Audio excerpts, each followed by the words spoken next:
அனைவருக்கும் வணக்கம். போட்டித் தேர்வு எழுத போகும் அனைத்து நண்பர்களுக்கும் என்னுடைய வாழ்த்துக்கள்.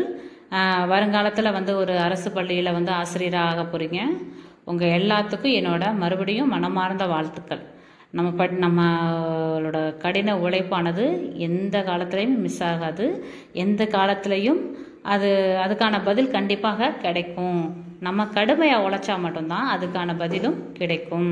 நம்ம மேம்போக்காக படிக்கக்கூடாது. ஒரு விஷயத்தை நம்ம படிக்கும்போதும் ஆழ்ந்து படிக்கணும். பாருங்கள், நம்ம சைக்காலஜிக்கு அதாவது ப்ரீவியஸ் கொஷின் பேப்பர் நம்ம பார்த்துட்டு வர்றோம். அதில் பார்த்தீங்கன்னா ஒரு 120 கொஷின்ஸ் நம்ம ஆல்ரெடி போன வீடியோவில் பார்த்துட்டோம். சரிங்களா? 120 கொஷின் வரைக்கும் பார்த்தாச்சு பிஜிடிஆர்பி சம்மந்தமாக. இப்போ நம்ம அடுத்து 121லேருந்து நாம் பார்க்கணும். இதில் தமிழ் கொஷின்லாம் ஒரு 110 கொஷின் எல்லாமே நம்ம முன்னாடி வீடியோவில் பார்த்துட்டோம். இப்போ இந்த 150 கொஷின் முடித்ததுக்கப்புறம் அகெயின் இன்னும் ஒரு வருஷத்தோட பழைய கொஷின் பேப்பர். அந்த பழைய கொஷின் பேப்பரில் பார்த்தீங்க அப்படின்னா நிறைய பேர் சொல்கிறீங்க நீங்கள் கொஞ்சம் நீங்கள் எக்ஸ்பிளைன் பண்ணுறீங்க. அதுவே நீங்கள் அந்த ஆப்ஷனில் வர்றவங்களையும் அவங்களோட முக்கியமான நூல் எது. இப்போ இந்த கொஷின் இல்லை, இப்போ தமிழ் கொஷின் சொல்கிறேன். இப்போ அந்த கமெண்டெல்லாம் வருது என்னென்னு பார்த்தீங்கன்னா, நீங்கள் ஆப்ஷன் எல்லாத்துக்கும் நீங்கள் சொல்கிறீங்க, ஆனால் ஆப்ஷனில் வர்றவங்களுக்கு ஒவ்வொரு இது மட்டும்தான் நீங்கள் சொல்கிறீங்க, முக்கியமானது மட்டும்தான் சொல்கிறீங்க. அவங்கள பற்றி நிறைய இன்ஃபர்மேஷன் சொல்லுங்கள் அப்படின்னு சொல்கிறீங்க. எல்லாத்தையுமே நம்ம விளக்கிக்கிட்டே இருக்கணும் அப்படின்னா ஒரு கொஷின் நம்ம தாண்டி அடுத்த கொஷின் வர்றதுக்கே நமக்கு டைம் ஆயிரும். சரிங்களா? அதனால தான் இப்போ ஒருத்தவங்கள இப்போ எடுத்துக்கிட்டப்போ ஈரோடு தமிழ் நண்பன் எடுத்துக்கிட்டோம் அப்படின்னா அவர் அவரோட நூல் எது, 2004 சாகித்ய அகாடமி அவார்டு வாங்கினது எது, வணக்கம் வள்ளுவ அப்படின்னு அந்த மாதிரி முக்கியமான விஷயத்தை மட்டும் தான் சொல்லிட்டு நம்ம வர முடியும். ஏன்னா மித்த கொஷின் நம்ம பார்க்கணும்ல. நம்ம இவங்கெல்லாம் தனித்தனியாக நம்ம செப்பரேட்டாக பார்க்கணும்னா நம்ம அதுக்கு ஒரு தனி வீடியோவாக போடணும். அதெல்லாம் முடிஞ்ச வரைக்கும் எது எது அதை மட்டும் தான் நான் விளக்கிக்கிட்டு வர்றேன். சரிங்களா? அப்படி யாருக்காவது வேணும், எங்களுக்கு ஃபுல்லாமே வேணும் அப்படின்னு நீங்கள் சொல்கிறவங்க நீங்கள் கமெண்ட் பண்ணுங்கள். நான் உங்கள் வேணுங்கிறவங்களுக்கு நான் அதை தனியாக ஒரு வீடியோ போட்டு நான் அப்படியே நான் இது பண்ணுறேன். சரிங்களா? அடுத்து நெக்ஸ்ட்டு பாருங்கள், 121 கொஷின் நம்ம இப்போ பார்க்கணும். இது சைக்காலஜி கொஷின் ப்ளஸ் அப்படியே ஜென்ரல் கொஷின் வரும். பார்வை கவனவீச்சு அளவிடும் கருவி எது? நம்ம பார்வையை எந்த அளவுக்கு நமக்கு பார்வை நம்ம கவனம் இது இருக்குங்கிறத அளவிடுறதுக்கான கருவி எதுனா டாசிஸ்டோகோப். எது? டாசிஸ்டோகோப் அப்படிங்கிற கருவி தான் நம்ம பார்வையை அளவிடுற கருவி. பாருங்க, பார்வை கவனவீச்சு அளவிடும் கருவி டாசிஸ்டோகோப் அப்படின்னு சொல்கிறாங்க. அடுத்து, எந்த நுண்ணறிவு கோட்பாடு ஆல்பர்ட் பினேவால் ஆதரிக்கப்பட்டது அப்படின்னா ஒற்றை காரணி கோட்பாடு ஆல்பர்ட் பினேவால் ஆதரிக்கப்பட்டது. இது ரொம்ப முக்கியமானது. ஆல்பர்ட் பினேங்கிறவர் ரொம்ப முக்கியமானவர். ஆல்பர்ட் பினேவால் ஆதரிக்கப்பட்டது எதுனா ஒற்றை காரணி.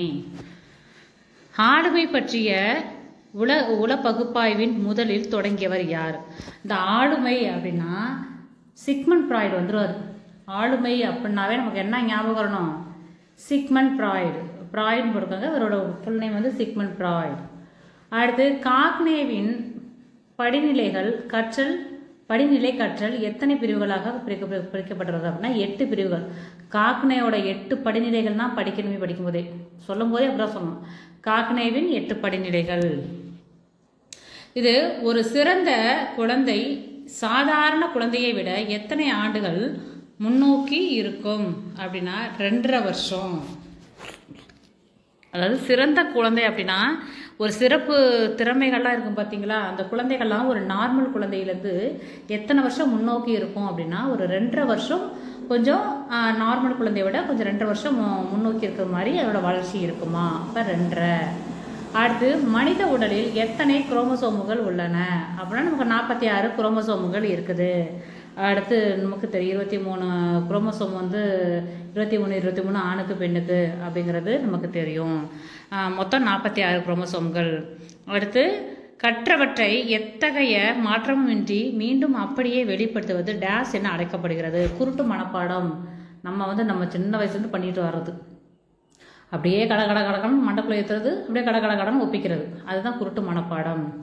நுண்ணறிவின் சொற்சாரா சோதனை யாருக்கு ஏற்றது அப்படின்னு கேட்குறாங்க. நுண்ணறிவின் சொற்சாரா, இந்த சொற்கள் சாராத சொற்கள் இல்லாத ஒரு இது இருக்குது பார்த்தீங்களா, அது யாருக்கு அந்த சோதனை பொருந்தும் அப்படின்னு பார்த்தீங்கன்னா, காது கேளாதவங்க, இந்த காது கேட்காதவங்க, வாய் பேசாதவங்க, டெஃபனன்ட் சொல்லுவாங்க பார்த்தீங்களா, அவங்க காது கேளாதவர் மற்றும் வாய் பேசாதவர் அப்படின்னு சொல்கிறாங்க. அடுத்து படிப்பறிவு இல்லாதவர்கள், சிறு குழந்தைகள், இவர்கள் அனைவருக்குமே இந்த நுண்ணறிவில் சொற்கள் சாராத சோதனை பொருந்தும் அப்படின்னு சொல்கிறாங்க. யாரு பாருங்க, டெஃபண்டம் சொல்லக்கூடிய காது கேளாதவர் மற்றும் வாய் பேசாத, படிப்பு அறிவில்லாதவர், சிறு குழந்தைகள் எல்லாத்துக்குமே.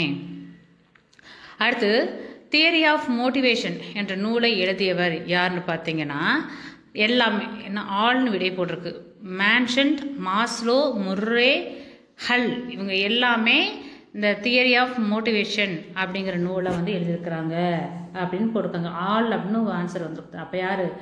மேட்சன், மாஸ்லோ, முரே, ஹல், அவங்க எல்லாமே இந்த நூலை எழுதியிருக்கிறாங்க அப்படிங்கிறாங்க. இது எனக்கு டவுட்டாக தான் இருக்குது. எப்படி ஒரு இதை வந்து எல்லாருமே எழுதியிருப்பாங்களா, இல்லை ஒரு வகையில் இவங்க எல்லாமே வந்து சைக்காலஜிஸ்ட்டுங்கிறதுனால அப்படி காமனாக இருக்காங்கன்னு தெரியல. இவங்க ஆள் இதில் ஆன்சர் வந்திருக்கு. யார்? மேட்சன், மாஸ்லோ, முர்ரே, ஹல். அடுத்து வெஸ்லர் குழந்தைகளுக்கான நுண்ணறிவு சோதனை நடத்திய ஆண்டு எப்போனா 1949. நமக்கு குடியரசுக்கு முதல் வருஷம் 50லேருந்து 49 தான் நமக்கு வந்து என்னது, நமக்கு 49 பார்த்திங்கன்னா ரொம்ப முக்கியமான வருஷம். 1949 டிசம்பர் 9 என்னது, சரி இது வந்து டிசம்பர் கிடையாது, நவம்பர் 26 1949 நவம்பர் 26. இப்போ அப்போ தான் வந்து என்ன, இந்திய அரசியலமைப்பானது இது பண்ணி முடிச்சுட்டு ஏற்றுக்கிட்டாங்க. சரிங்களா, எல்லாரும் ஒத்துக்கிட்டாங்க. அதனால தான் அடுத்த வருஷமானது நவம்பர் 29 ஏற்றுக்கிட்டாங்களா. 1950 ஜனவரி 26 அப்போ நமக்கு குடியரசு நாளாக வருது. நவம்பர் 26 ஏற்றுக்கிட்டு அடுத்த வருஷமே 1950 ஜனவரி 26 தான் நமக்கு இந்தியாவோட குடியரசு நாளாக நம்ம கொண்டாடுறோம்.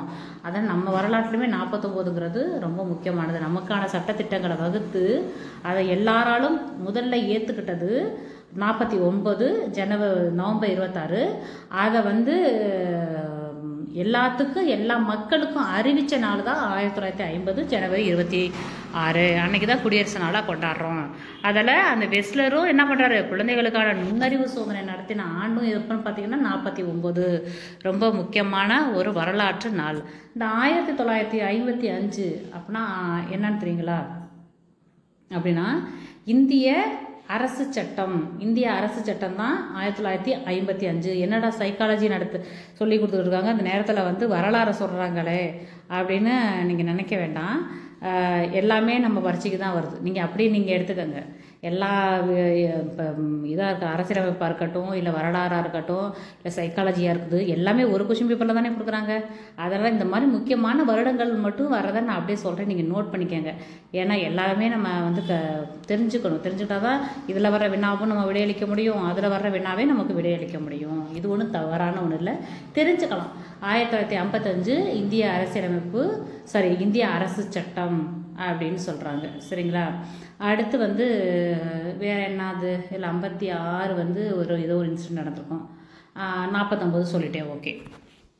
அடுத்து வந்து நெக்ஸ்ட் வந்து யுனெஸ்கோ ஆதரித்த கல்வி எது அப்படின்னு சொல்கிறாங்க. அனைவருக்குமான கல்வியை தான் இந்த யுனெஸ்கோ அமைப்பானது ஆதரிக்கிறது. இதை அனைவருக்கும் கல்வியை தான் யுனெஸ்கோ வந்து ஆதரிக்கிறது. அடுத்து தமிழ்நாட்டில் எந்த மாவட்டத்தில் மக்கள் தொகை அடர்த்தி குறைவாக உள்ளது அப்படின்னு பார்த்தீங்கன்னா, மக்கள் தொகை அடர்த்தி, அதாவது அடர்த்தி அப்படின்னு வந்தால் நீலகிரின்னு வரணும். சரிங்களா, இதை நல்லா நோட் பண்ணிக்கணும். நம்ம எப்படி படிச்சிருக்கிறோம், மக்கள் தொகை குறைவாக உள்ள இது வந்து தருமபுரின்னு படிச்சிருக்கிறோம். அது எது, மக்கள் தொகை நம்ம தமிழ்நாட்டில் இருக்கிற டிஸ்ட்ரிக்ட்லேயே பார்த்திங்கன்னா கன்னியாகுமரி வந்து நமக்கு ஜாஸ்தியாக இருக்கும். சரிங்களா, கன்னியாகுமரி மக்கள் தொகையில் ஜாஸ்தியாக இருக்கும். கம்மியாக இருக்கிறது எதுன்னு பார்த்தீங்கன்னா தருமபுரியாக வரும். ஆனால் அவங்க கேட்டிருக்க கேள்வி என்னென்னா, மக்கள் தொகை அடர்த்தி குறைவாக உள்ளது எதுனா நீலகிரி தான் வரும் இது பாருங்கள், ஒரு சின்ன மைனூட்டான டிஃப்ரெண்ட்டில் ஆன்சர் மாறுபடுது. அதனால் இது முக்கியமாக நல்லா படிச்சுக்கணும். தமிழ்நாட்டில் அதிக மக்கள் தொகை கொண்ட ஊர் எதுனா கன்னியாகுமரி தான். அதோடைய படிப்பறிவு அதிகமான இதுவும் அவங்க தான் இருப்பாங்க, கன்னியாகுமரி தான் இருப்பாங்க.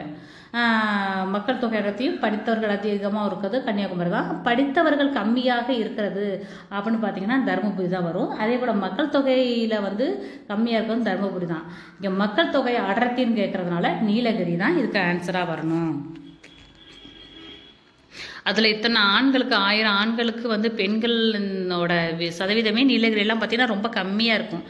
700 சில்லறையோ என்னமோ கிட்ட இருக்கும்னு நினைக்கிறேன். ரொம்ப கம்மியாக இருக்கிற எல்லா டிஸ்ட்ரிக்டை விட நீலகிரியில் பார்த்தீங்கன்னா அந்த ஆண்களுக்கு பெண்கள் விகிதம் கணக்கு பண்ணுவாங்க பார்த்தீங்களா, அது ரொம்ப கம்மியாக இருக்குது. இது பார்த்தீங்கன்னா நீலகிரி தான். இது நம்ம 10வது வகுப்புக்குள்ளேயே இருக்குது. இதை நீங்கள் அந்த சாப்டரை நீங்கள் படித்து பார்த்தா உங்களுக்கு தெரியும். அடுத்து 133வது கேள்வி பாருங்கள். 1973ஆம் ஆண்டு தொலைதூர கல்வியில் சோதனைகளை செய்தது. எது சோதனை செய்தது அப்படின்னா தொலைதூர கல்வினா நான் சொன்னேன் பார்த்தீங்கன்னா இந்த டிஸ்டன்ஸ் எஜுகேஷன் சொன்னேன் பார்த்தீங்களா, மேலே ஒரு கொஷின், அதுதான் அது சம்மந்தமாக தான் வந்திருக்கிறது. எப்போ 1973 யூகே யுனைடெட் கிங்டம் சொல்கிறோம் பார்த்தீங்களா, அந்த யூகேங்கிறது நாடு வந்து என்ன பண்ணியிருக்குது, சோதனைகள் செஞ்சுருக்குது. இங்கே ஒரு கொஷின் கூட பார்த்தோம் நம்ம. எந்த கொஷின் பார்த்தோம், இந்த இருங்க ஒரே ஒரு நிமிஷம் நான் எடுத்து உங்களுக்கு காட்டுறேன். தொலைதூர கல்வி வந்து பொருத்தமான ஊடகம் எதுன்னு கூட கேட்டோம் பார்த்தீங்களா, அது வந்து அஞ்சல் மூலம் தான் அதுக்கான இது சிறந்தது அப்படின்னு சொன்னோம் பார்த்தீங்களா. அதே சேம் தொலைதூர கல்விக்கு தான் கேட்டிருக்கிறாங்க. என்ன அப்படின்னு கேட்டிருக்காங்கன்னா, இது எப்போ வந்து ஒரு சோதனை வந்து நடத்திருக்கிறாங்க, 1973 சோதனை நடத்தின நாடு எதுன்னு கேட்குறாங்க. அப்போ யூகே. அடுத்து 2வது பாருங்கள், குழந்தை தொழிலாளி ஒழிப்பு நாள் ஜூன் 12. நல்லா ஞாபகம் வச்சுக்கோங்க, இது ரொம்ப முக்கியமான நாள். ஜூன் 15 கூட உலக சுகாதார நாளா சம்திங் ஏதோ ஒரு உலக சுகாதார நாள் தான் நினைக்கிறேன். ஜூன் 15. இப்போ ஜூன் 15 பாருங்கள் என்ன ஜூன் 12 குழந்தை தொழிலாளி ஒழிப்பு நாள். இப்போ குழந்தைகள் எல்லாமே என்ன பண்ணுவாங்க, ஜூன் மாதம் தான் ஸ்கூலுக்கு போவாங்க சரிங்களா. ஸ்கூல் வந்து மே மாதம் லீவ் விட்டு ஜூன் மாதம் போவாங்க குழந்தைகள். அப்படி கூட ஞாபகம் வச்சுக்கலாம். 12ஆம் தேதி 12 வயசு அப்படி கூட ஞாபகம் வச்சுக்கலாம். அதுக்கு கனெக்ட் பண்ணி வச்சுக்கோங்க. குழந்தை தொழிலாளி ஒழிப்பு நாள் எப்படின்னா ஜூன் 12 அப்படிங்கிறாங்க. அடுத்து இந்த இதெல்லாம் பார்த்தீங்கன்னா சும்மா ஆப்ஷனுக்காக கொடுத்துருக்காங்க, இல்லை மற்ற நாட்கள் கூட இருக்கும். அடுத்து முறையான கல்வி முகமை என்று அழைக்கப்படுவது எது அப்படின்னா பள்ளிக்கூடம் தான் முறையானது. ஃபஸ்ட்டு வந்து ஒரு குழந்தை வந்து வீட்டில் தான் வந்து தன்னோட தாய் தந்தையார்கிட்ட தான் முதற்கல்வியானது கற்றுக்குது. பேசுகிறதுக்கு மற்ற விஷயத்தெல்லாம் என்ன பண்ணுது, தன்னுடைய குடும்பத்தில் தான் கற்றுக்குது. அதுக்கப்புறம் என்ன பண்ணுது, பள்ளிக்கூடத்துக்கு வருது. அடுத்து சமூகமாக கூடி வாழுது அப்படிங்கிற கதையெல்லாம் நமக்கு தெரியும் சரிங்களா. ஆனால் முறையாக கல்வி கொடுக்கறது எது அப்படின்னா பள்ளிக்கூடம் தான். அப்போ பள்ளி என்பது இதுக்கு ஆன்சர். அடுத்து பாருங்கள், முன்னோடி பள்ளியின் பெயர் என்ன அப்படின்னா நவோதயா பள்ளி. முன்னோடி பள்ளியின் பெயர் நவோதயா பள்ளி அப்படின்னு சொல்கிறாங்க. அடுத்து தமிழ்நாட்டில் எத்தனை திறந்த நிலை பள்ளிகள் உள்ளன பாருங்கள். ஓப்பன் ஸ்கூல் வந்து ஓப்பன் யூனிவர்சிட்டி மாதிரி ஓப்பன் ஸ்கூல் வந்து எத்தனை இருக்குது அப்படின்னா 27 ஸ்கூல் இருக்குதான் தமிழ்நாட்டில். ஓப்பன் ஸ்கூல் வந்து 27 பள்ளிக்கூடங்கள் இருக்குது. திறந்தநிலை பள்ளிகள் வந்து 27 இருக்குது. ஞாபகம் வச்சுக்கோங்க. அடுத்து செயலறிவு கல்வி திட்டம் தொடங்கியது யாருக்காக அப்படிங்க. செயலறிவு கல்வி திட்டம் யாருக்காக தொடங்கியிருக்கிறாங்க அப்படின்னா யாருக்காக, தொழிலாளர்களுக்காக, உழவர்களுக்காக, மலைவாழ் மக்களுக்காக, எல்லாத்துக்குமாவே என்னது செயலறிவு கல்வியானது தொடங்கியிருக்காங்க. ஒரு ப்ராக்டிக்கலாக பண்ணுறது யார், தொழிலாளர்கள், உழவர்கள், மலைவாழ் மக்கள், இவங்க எல்லாத்துக்குமே ப்ராக்டிக்கலாக பண்ணக்கூடிய ஒரு எஜுகேஷன் ஸ்கீமானது இவங்களுக்கெல்லாம் தொடங்கியிருக்காங்க. அடுத்து தேசிய கல்விக் கொள்கை கடைபிடிக்கப்பட்ட ஆண்டு ரொம்ப முக்கியமானது சரிங்களா. தேசிய கல்விக் கொள்கை வந்து எப்போ அப்படின்னு பார்த்தீங்கன்னா 1886. 1886 வந்து தேசிய கல்விக் கொள்கை. ஓகே, இந்த 1968 இந்த 86ங்கிறது புதிய தேசிய கல்விக் கொள்கை அப்படிங்கிறதுல வரணும் சரிங்களா. நமக்கு தேசிய கல்விக் கொள்கையே 2 வரும். அதாவது தேசிய கல்விக் கொள்கை அப்படின்னா இது தேசிய கல்விக் கொள்கை அப்படின்னா 1986 வரும். இதுவே வந்து இது வந்து 2 கொஷின் வரும். தேசிய கல்விக் கொள்கை, புதிய தேசிய கல்விக் கொள்கைன்னு வரும். இப்போ தேசிய கல்விக் கொள்கைன்னா 1986, புதிய தேசிய கல்விக் கொள்கைனா என்னன்னு பார்த்துக்கங்க. வருஷம் 1989 ஏதோ சம்திங் ஏதோ வரும். ஃபர்ஸ்ட் 86, 89 அப்படிங்கிற மாதிரி வரும். அதனால இது தேசிய கல்விக் கொள்கை அப்படின்னா 86ங்க. புதிய தேசிய கல்விக் கொள்கை அப்படின்னா ஆக்சுவலி இந்த 1989 தான் வரணும். அதெல்லாம் பார்த்துங்க. இதில் 2 வினா இருக்குது. அடுத்து, முதியோர் கல்விக்காக மகிழா மண்டல் எந்த நிலைக்காக அமைக்கப்பட்டது அப்படின்னா, கிராமப்புறத்தில் உள்ள முதியோர்கள் இருக்காங்கல்ல, அவங்க வந்து பேசிக்காக அந்த கையெழுத்து போட தெரிஞ்சுக்கணும்.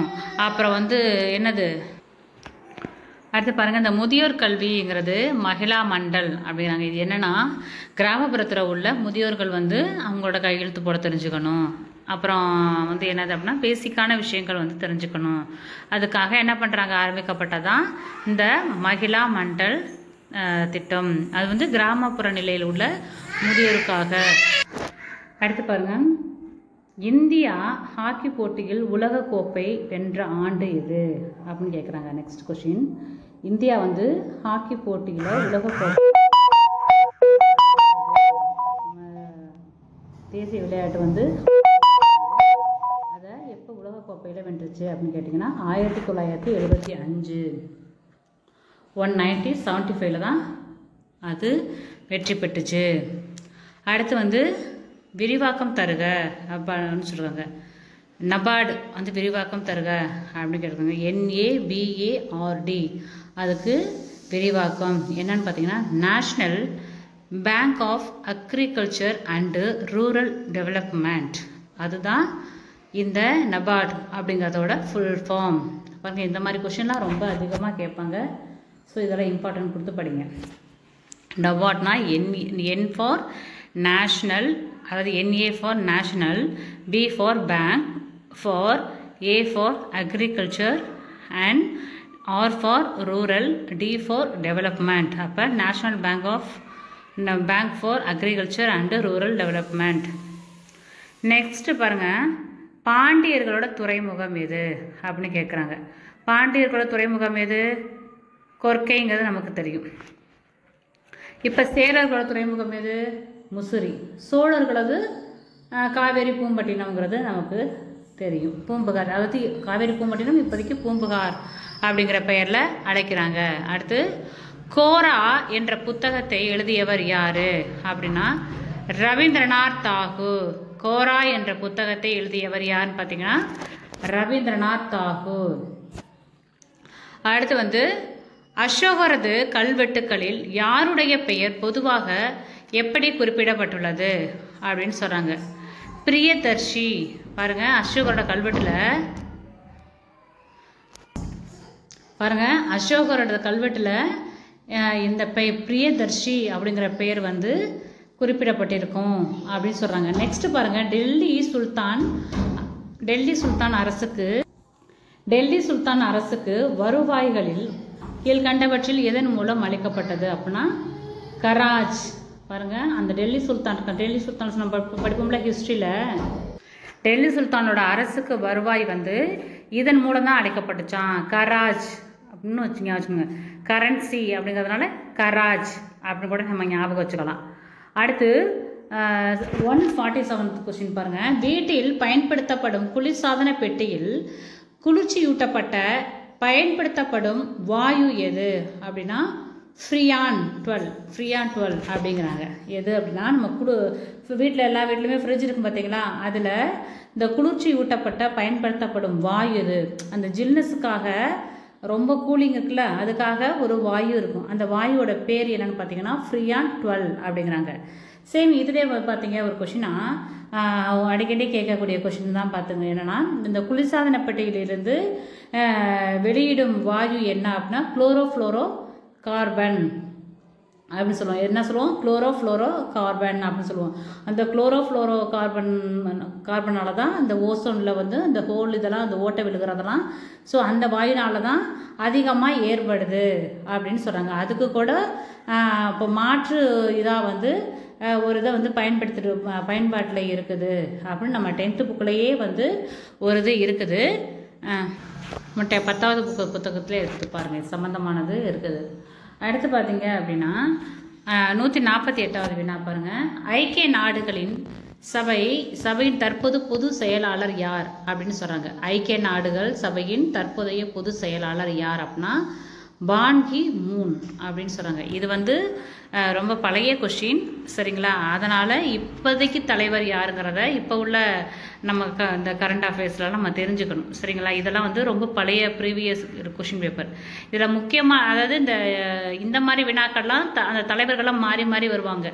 இப்போதைக்கு யாருங்கிறத நம்ம தெரிஞ்சுக்கணும். இந்த மாதிரி வினா வரும்போதும் ஐக்கிய நாடு சபையோட செயலாளர் யார், பொது செயலாளர் யாருன்னு நம்ம நெட்டில் போட்டோம்னா நமக்கு ஆன்சர் வரும். ஸோ இந்த மாதிரி வினாவுக்கு நம்ம அப்படி பார்த்துக்கலாம். ஏன்னா இவங்கெல்லாம் வந்து இது வந்து கிட்டத்தட்ட ஒரு 5 வருஷ கொஷின் நம்ம பார்த்துட்டு வர்றோம், சரிங்களா? இதெல்லாம் ரொம்ப previous year question paper. So அதனால் வந்து இந்த கொஷின் பார்க்கும்போது நீங்கள் இன்றைக்கி உள்ளதவங்க யாருங்கிறத நீங்கள் தெரிஞ்சுக்கிறது நல்லது. அடுத்து பாருங்கள் 149 கொஷின். இந்திய அரசியலமைப்பு சட்டம் நடைமுறைக்கு வந்த நாள் பாருங்கள். நான் ஒரு கொஷின் முன்னாடி சொன்னேன், அந்த 49ங்கிறது ரொம்ப முக்கியமானதுன்னு.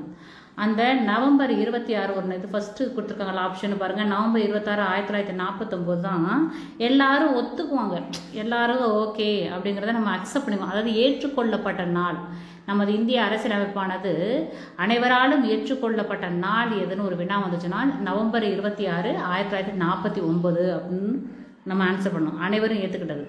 அதை வந்து சட்டமா, அரசியலமைப்பு சட்டமா அதை ஒரு தினமாக வந்து அதை ஒரு முக்கியமான நாளாக வெளிப்படுத்துறது நாள் எது அப்படின்னு பார்த்தீங்கன்னா ஜனவரி 26, 1950 நம்ம குடியரசு நாள். அடுத்து லாஸ்ட் கொஸ்டின் எடுத்தோம்.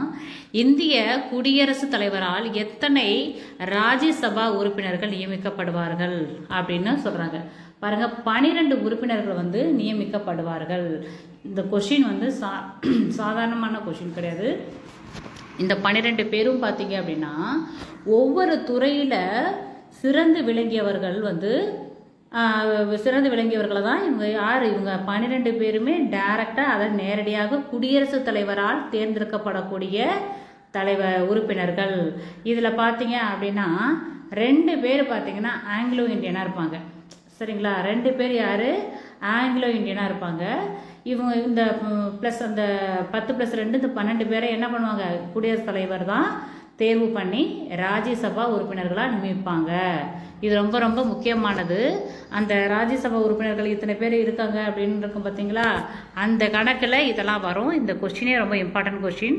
இதை பற்றி இன்னும் ஒரு 2-3 இன்ஃபர்மேஷன் சொல்கிறேன். இது ஒரு முக்கியமான இன்ஃபர்மேஷன். நம்ம 10th சோஷியல் புக்கில் குடுமியல்ல நடுவண் அரசுங்கிற பாடம், அது மத்திய கவர்மெண்ட் இருக்குது பார்த்தீங்களா, அந்த பாடத்திலே முன்னாடி ஒரு மைண்ட் மேப் மாதிரி போட்டு கொடுத்துப்பாங்க, டயக்ராம் மாதிரி, நல்லாயிருக்கும் அது. நீங்கள் அதில் பாருங்கள். இப்போ நடுவண் அரசு என்னது? மாநிலங்களவை, ராஜ்யசபா, மக்களவை, லோக்சபா அப்படின்னு 2 அவைகளை கொண்டது தான் நம்ம மத்திய அரசு. அந்த மாநிலங்களவைக்கு தான் சம்மந்தமாக தான் கொஷின் கேட்டிருக்காங்க. அதில் வந்து 238 238 உறுப்பினர்களை இந்தியாவோட மாநில சட்டமன்றங்கள் பார்த்தீங்களா, ஒவ்வொரு மாநிலத்திலிருந்து சட்டமன்ற உறுப்பினர்கள் போகிறாங்க பார்த்தீங்களா தேர்வாகி, அவங்க எல்லாருமே எத்தனை பேர்? 238 பேர். 238 வந்து ஒவ்வொரு மாநிலத்திலும் இருந்து போகக்கூடிய உறுப்பினர்கள், சரிங்களா? இந்த 12 உறுப்பினர்கள் வந்து யார் அப்படின்னா குடியரசுத் தலைவர் வந்து நியமிக்கிறாரு. பாருங்க, இந்த 12 பேரை வந்து யார் நியமிக்கிறாங்க அப்படின்னா குடியரசுத் தலைவர் நியமிக்கிறாரு. சேம் அதே போல தான் மக்களவைக்கு, சரிங்களா? மக்களவைக்கு சரி, இந்த 12 பேரில் வந்து ஆங்கிலோ இந்தியன் வரமாட்டாங்க, அது வந்து அடுத்ததுக்கு வருவாங்க. அதுதான் நான் இதை சேர்த்து சொல்லிட்டேன். அடுத்து மக்களவைக்கு வரவங்க மக்களவை, லோக்சபா, சரிங்களா? அந்த மக்களவை இந்த லோக்சபாவில் பார்த்தீங்கன்னா மொத்தம் 543 உறுப்பினர்கள் வந்து மக்களால் தேர்ந்தெடுக்கப்பட்டு அவங்க மக்களவைக்கு அதை லோக்சபாவுக்கு போகிறவங்க, சரிங்களா? மீதி 2 பேர் மட்டும் யாருன்னு பார்த்தீங்கன்னா குடியரசுத் தலைவர். இது வந்து மக்களவைக்கு சொல்கிறேன். 543 பேர் வந்து மக்களால் தேர்ந்தெடுக்கிறவங்க, மக்கள் அப்படின்னு போடுறேன். அவங்க என்ன பண்ணுவாங்க? லோக்சபாவுக்கு போவாங்க. ப்ளஸ் 2 பேர் வந்து ஆங்கிலோ இந்தியன்களை வந்து என்ன பண்ணுவாங்க? குடியரசுத் தலைவரால் நேரடியாக நியமிக்கப்படுவார்கள். இது ரொம்ப ரொம்ப முக்கியமான கொஸ்டின். நடுவண் அரசு வந்து சரிங்களா? சட்டமன்றம் நாடாளுமன்றம் அப்படிங்கிற 2 அவையே கொண்டது தான் நடுவண் அரசு. இந்த கொஷினுக்கு இவ்வளோ விளக்கம் தேவைன்னா இது தேவையாக இருக்கிறவங்க இதை எடுத்துக்கோங்க, தேவையில்லாதவங்க விட்டுடலாம். சரிங்களா? ஏன்னா ஒரு கொஷினை பார்க்கும் போதும் அந்த கொஷின் சம்மந்தமான எல்லா விஷயங்களையும் நம்ம தெரிஞ்சுக்கிறது ரொம்ப முக்கியம். இதே கொஷின் தான் அடுத்த எக்ஸாமில் கேட்பாங்கன்னா கேட்க மாட்டாங்க, கேட்பாங்கன்னா கேட்க மாட்டாங்கன்னு சொல்ல முடியாது, கேட்பாங்க. இல்லை இது சம்மந்தமாகவும் அடுத்த வினாக்கள் கூட கேட்கலாம். இப்போ இந்த 200 மொத்தம் ஒவ்வொரு மாநிலத்திலேருந்து எத்தனை உறுப்பினர்கள் வந்து ராஜ்யசபாவுக்கு போவாங்க அப்படின்னு கேட்டாங்கன்னா 238ன்னு நீங்கள் தெரிஞ்சால் தான் எழுத முடியும். சரிங்களா?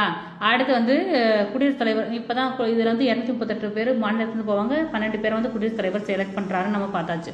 அடுத்து லோக்சபா பற்றி ஏதாவது கொஸ்டின் கேட்டால் என்ன பண்ணுறது? அதுக்கு நம்ம இந்த விஷயம்லாம் தெரிஞ்சுக்கிறோம்ல. இப்போ லோக்சபானா 543 உறுப்பினர்கள் மக்களால் தேர்ந்தெடுக்கப்பட்டு போகிறாங்க. 2 பேர் மட்டும்தான் ஆங்கில இந்தியனா வந்து யார் குடியரசுத் தலைவர் வந்து நேரடியாக நியமனம் பண்ணுறாங்க அப்படிங்கிறத நம்ம தெரிஞ்சுக்கணும். இது ரொம்ப இந்த பாடமே 10வது குடிமையில் 10வது புத்தகமே ரொம்ப முக்கியமானது. இப்போ பார்த்தீங்கன்னா இந்த சட்டமன்றம் நாடாளுமன்றம் 2 அவைகளை கொண்டு இயங்கக்கூடியதான் நடுவண் அரசு. அந்த மக்களவை மாநிலங்களவை அப்படின்னு சொல்கிறாங்க. சரி, மாநிலங்களவைனா ராஜ்யசபா, மக்களவைனா லோக்சபா. சரிங்களா? அந்த மாநிலங்களவையில் தான் 238 உறுப்பினர்கள் வந்து மக்களால் தேர்ந்தெடுக்கப்பட்டு மேலவைக்கு போகிறாங்க. 12 பேரை குடியரசுத் தலைவர் செலக்ட் பண்ணி அனுப்புகிறார். இது மாநிலங்களவை, அதாவது ராஜ்யசபா. மக்களவை லோக்சபானா 543 உறுப்பினர்கள் மக்களால் தேர்ந்தெடுக்கிறாங்க, 2 பேரும் மட்டும் குடியரசுத் தலைவர் செலக்ட் பண்ணுறாரு. இது ரொம்ப முக்கியமான கொஷின், அதில் நோட் பண்ணி வச்சுக்கோங்க. 10th இதை படித்தாவே நமக்கு மோஸ்ட்லி நம்ம டிஆர்பி ஜிகே கொஷினை நம்ம அட்டன் பண்ணிடலாம். 10th ஹிஸ்ட்ரி, ஜாகிரஃபி, சிவிக்ஸ் டோட்டலாக 10th புக்கே படிக்கணும். 10th சோஷியலே படித்தோம் அப்படின்னா வர்ற 10 கேள்வியில் கண்டிப்பாக 9 கேள்விக்கு, ஏன்னா ஒன்று மட்டும் இந்த கரண்ட் அஃபேர்ஸ் மாதிரி வரும். இந்த கேட்டுனாங்க பாருங்கள், ஐக்கிய நாடுகள் சபையோட தற்போதைய செயலாளர் யார் அப்படின்னுட்டு, அந்த மாதிரி இருக்கிற கொஷினுக்கெல்லாம் அந்த மாதிரி ஒரு கொஷின் வரும். அதுக்கு வேணால் நம்ம ஆன்சர் மிஸ் ஆகி போகலாமே தவிர மற்றபடி 9 கொஷினுக்கும் நீங்கள் 10வது புக்கை படித்தாலே 10வது சோஷியல் புக்கை படித்தாலே போதுமானது. ஏன்னா ஒவ்வொரு டிஆர்பிலையும் பார்த்தீங்கன்னா 10வது புக்கில் தான் எடுக்கிறாங்க. நீங்கள் அடுத்தடுத்த கொஷின் பார்ப்போம், அப்போ பாருங்கள். இப்போ இதில் வந்திருக்கிற அனைத்துமே பார்த்தீங்க அப்படின்னா எதுனா 10th தான். இப்போ நம்ம ஒரு ஃபஸ்ட்டு கொஷின்லேருந்து 150 கொஷின் வரைக்கும் நம்ம பிஜிடிஆர்பி கொஷின் வந்து நம்ம ப்ரீவியஸ் இது கொஷின் பேப்பர் வந்து நம்ம பார்த்துருக்குறோம். இதே போல் இன்னொரு கொஷின் பேப்பர் சரிங்களா எடுத்து இந்த மாதிரி நம்ம டிஸ்கஸ் பண்ணலாம். அதில் முடிஞ்ச அளவுக்கு ஒன்று ஆட் பண்ணிக்கிறேன். இந்த மாதிரி ஆப்ஷனில் வர்றதை வந்து ஆப்ஷனில் வரதே கொஞ்சம் விலக்கி சொல்கிற மாதிரி பரவாயில்ல, கொஞ்சம் டைம் எடுத்தாலும் பரவாயில்ல, கேட்குறவங்களுக்கு நம்ம அதை ரெஸ்பான்ஸ் பண்ணணும்ல, அதை கொஞ்சம் விலக்கி சொல்கிறேன். ரொம்ப சொல்ல மாட்டேன், அளவுக்கு முக்கியமானது மட்டும் நான் சொல்கிறதுக்கு நான் முயற்சி பண்ணுறேன். ஓகே, நம்ம இன்னும் ஒரு பழைய கொஷினில் வந்து நம்ம சந்திக்கலாம். அனைவருக்கும் நன்றி, வணக்கம்.